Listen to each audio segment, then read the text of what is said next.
Hello and welcome to Science. We're going to finish off this stuff about what's in the solar system today.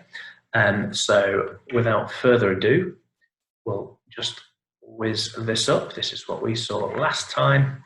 And we're going to go on to some of the other things that are in the solar system.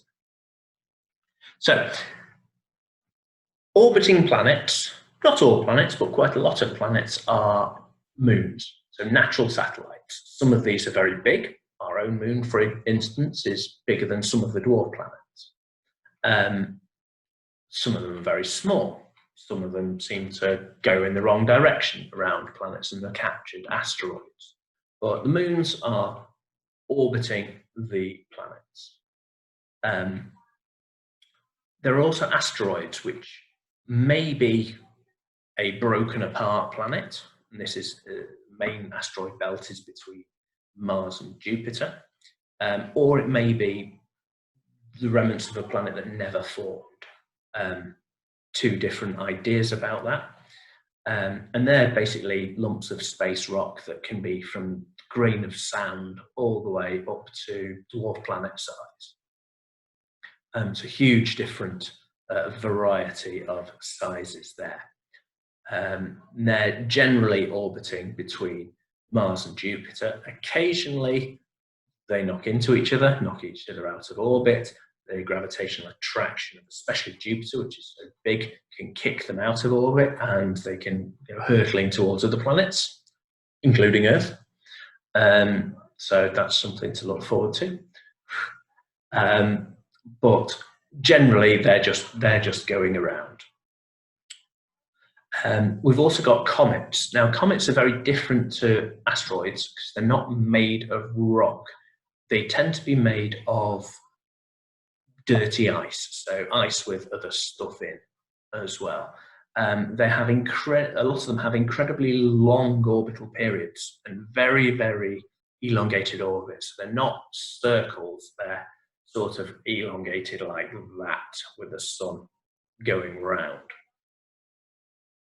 Going around the sun, sorry. A lot of the comets are sort of way out in the Oort cloud, which is many times the distance of Earth to the sun. It's called the astronomical unit. So if you have a look about orbits and comets, that should help you with filling in the sheets. And then we've got a lot of dust in there as well, which can be the remnants of things colliding in space. It can be just bits of gas going around and sort of slowly clumping together. And the solar wind, so it's a pressure that comes out from the sun, can move that, and that can cause things to slow down eventually. You tend to get more nearer planets than you do further away from them. So they're the natural things in space, and there's also artificial satellites, so things that we've sent up there for communication purposes, for spying purposes, for scientific research purposes, for testing technology purposes, for war purposes as well. There's a lot of different types of satellites in there, some of which don't work anymore, and they're just still going around. If you want to have a look at a problem with that, look up Kessler syndrome. So that's a quick overview of the other stuff that's in the solar system. The further away from the sun you get, the less stuff there is around, the bigger the spaces are.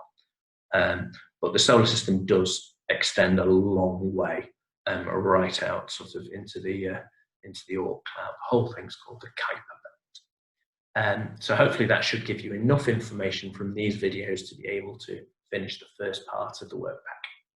Cheers. Thank you.